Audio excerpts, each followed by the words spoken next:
έξω από το σπίτι του Καραγκιόζη. Καλημέρα, Εδώ είναι ο Καλημέρα σας. Καλημέρα. Από μικρό Εδώ είναι ο παιδί, να Καραγκιόζης, ξέρεις, ήθελα να μαζί με μπω όλη του την οικογένεια. από πίσω να δω τι συμβαίνει. Να λοιπόν που έχεις πάει. Οπότε να και η ευκαιρία να μας έρθετε, να μας επισκεφτείτε εδώ στον Κορυδαλό, στο στέκι του Καραγκιόζη, όπου δεν βλέπουμε μόνο τις παραστάσεις του Καραγκιόζη, αλλά μαθαίνουμε γενικά για την τέχνη του θεάτρου σκιών. Για την ιστορία, για την ιστορία του. Εσύ οπότε... τον έχεις έξω τον περιττέ μεταξύ. Είναι χειροποίητα όλα. Όλα, βέβαια. Ό,τι βλέπετε είναι χειροποίητα. Πώς και από μένα, αλλά και από αποφάσισες, διάφορους συναδέλφους. πώς αποφάσισες να πας στον Καραγκιόζη?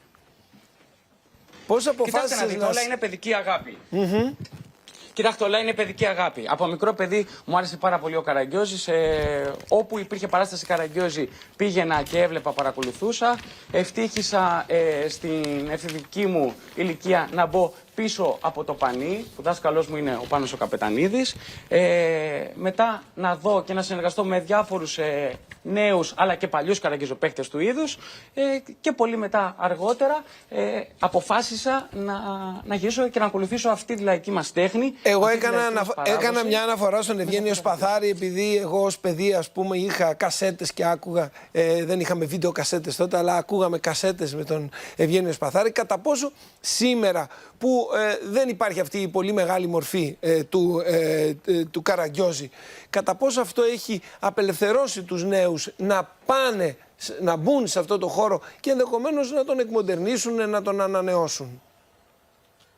Κοιτάξτε, θα σας πω ότι ο Καραγκιόζης, το θέατρο σκιών, βρίσκεται και πάλι σε άνοδο. Γιατί υπάρχουν στη σημερινή εποχή πάρα πολλοί τεχνίτες με πολύ μεράκι, καλοί καραγκιόζοπαίχτες, καλοί ζωγράφοι, όπου έχουν μπει πάλι στη λαϊκή μας τέχνη αυτή, σε αυτό το θέαμα, και έχουν δώσει μια νέα πνοή, μια νέα ζωντάνια. Και επειδή ο Καραγκιόζης έχει πάντα έναν λαϊκό και σύγχρονο λόγο. Είναι εθνικός μας ήρωας, δηλαδή. Βέβαια. Για ποιο λόγο? Βέβαια. Γιατί ξυπνάει τις μνήμες μας.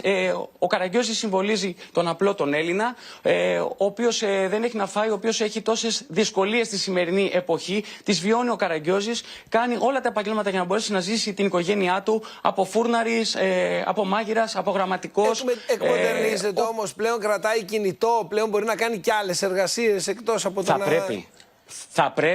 Θα πρέπει, γιατί ο Καραγκιόζης είναι στην ουσία μια τέχνη η οποία θα πρέπει να βρει μια ισορροπία ανάμεσα στην παράδοση και στη σημερινή εποχή για να μπορέσει να έχει λόγο και ύπαρξη. Άρα εξελίσσεται όπως και ευτυχώς οι καραγκιόζοπαίχτες.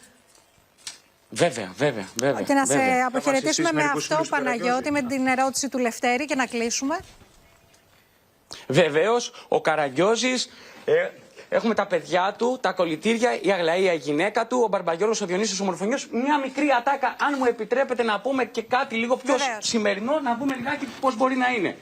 Καραγκιόζη μου, Αγλαΐτσα μου, βγήκαμε σήμερα στην πρωινή ενημέρωση. Ναι, Καραγκιόζάκι μου, αλλά κοίτα να δεις πως με έβγαλες και εμένα με αυτά τα παλιόρουχα, με έχεις εδώ και τόσο καιρό. Βέβαια, ρε γυναίκα, αυτά τα ρούχα είναι vintage.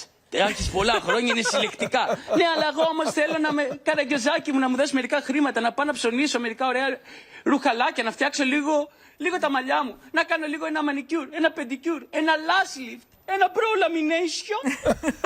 Τι είναι όλα αυτά, ρε γυναίκα, πού τα έχεις δει? Στο TikTok.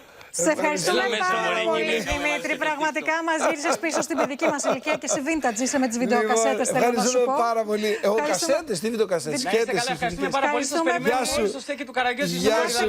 Ήταν ο Παναγιώτης Χατζιανίνος. Από αυτές τις ωραίες εικόνες που μας ξύπνησε τις παιδικές μας αναμνήσεις, να ταξιδέψουμε στο Αγκίστρι. Να πάμε. Έχεις πάει?